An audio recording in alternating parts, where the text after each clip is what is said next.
Do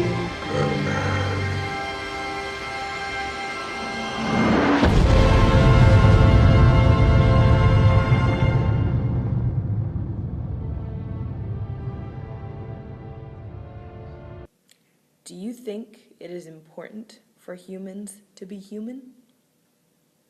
I think it is important. I guess we are like the balance of what is good and what is evil, you know? We are the ultimate, like, contradiction. I think it is because humans, we're unique in our own individuality, I guess.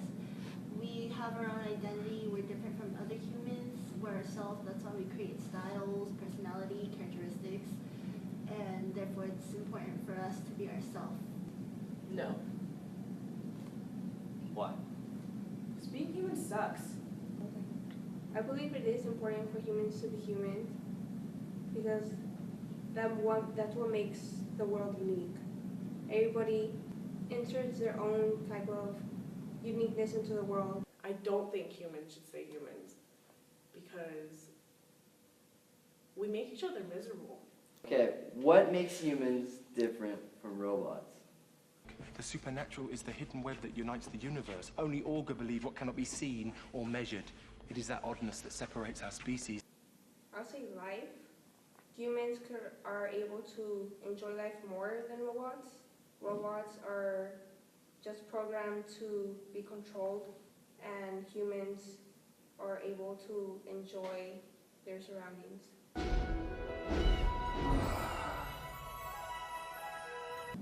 Humans can make mistakes, whether robots are programmed to not. No matter how human you make a robot, they'll still only do what they're made to do instead of what they feel like they should do. So basically humans are more emotionally driven. You know when how we look at magazines and stuff and we all try to be like a certain person, like the perfect ideal person? Would that make us robots? Because everyone tries to be the same, everyone tries to look the same, everyone tries to act the same, everyone wants to be in the same, like, I don't know, want to be cool, want to be hip, want to be this and that. Like, would that make you robot? Robots are programmed with like certain if-then functions, and like if this happens, then that happens. But when it comes to humans, we have to like think out like every dynamic of every question, you know. Are you saying that men think? I'm not thinking about men. So if men were robots and women were not robots, the difference between men and women is that women are like infinitely superior to men, and men just are robotically dumb.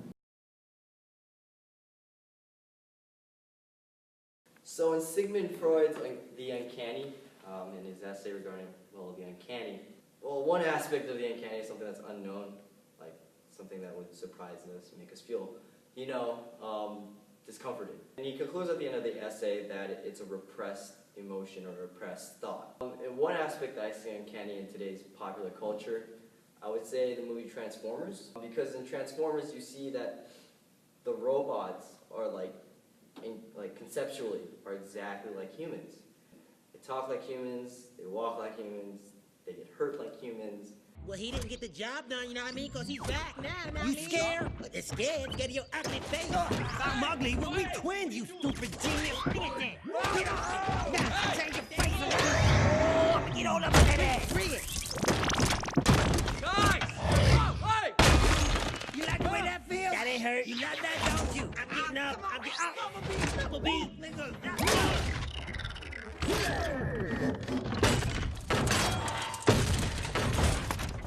Now that's rude. Bumblebee peas in a movie.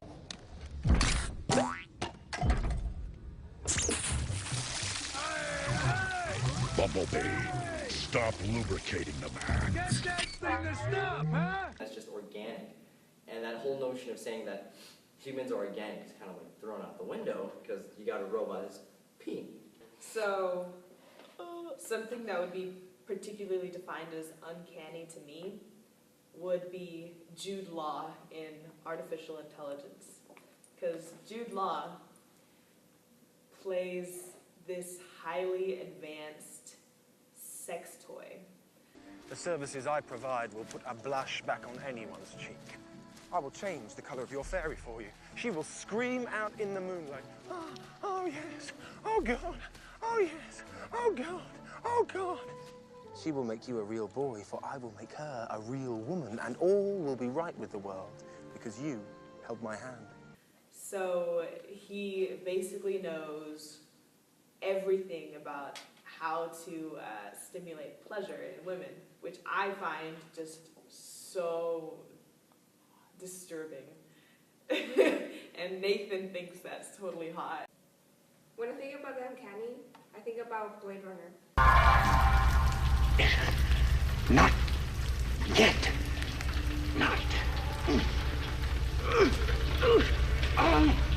Roy shows a needle or a nail right through the palm of his hand in order to have control over it. It was a really, really disturbing scene to me.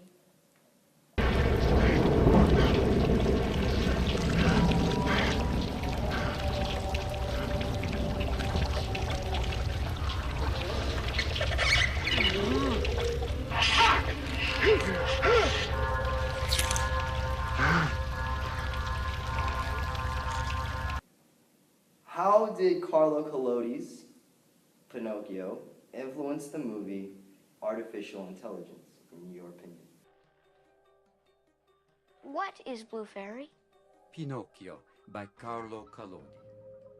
At this signal, there was a rustling as a flapping of wings, and a large falcon flew to the windowsill. What are your orders, beautiful fairy? Asked the falcon. For you must know that the... In the movie Artificial Intelligence, the child, David, is a robot. And he believes that to gain his mother's love, he has to become flesh and blood. So he hears the story of Pinocchio by Carlo Collodi, and he's so mesmerized by the idea of the Blue Fairy. After I find the Blue Fairy, then I can go home. Mommy will love a real boy. The Blue Fairy will make me into one. That whole aspect of having that desire to be human, that desire to be loved, was so unique in this robot's character, because for the first time, robots have been portrayed to be exactly like humans, in a sense that they desire and they love irrevocably, and they would go to the ends of the earth for that love. Until you were born, robots didn't dream, robots didn't desire unless we told them what to want. David, do you have any idea what a success story you've become? You found a fairy tale, and inspired by love, fueled by desire, you set out on a journey to make her real, and most remarkable of all, no one taught you how. We actually lost you for a while. But when you were found again, we didn't make our presence known because our test was a simple one. Where would your self-motivated reasoning take you? To the logical conclusion the Blue Fairy is part of the great human flaw to wish for things that don't exist, or to the greatest single human gift, the ability to chase down our dreams. And that is something no machine has ever done until you.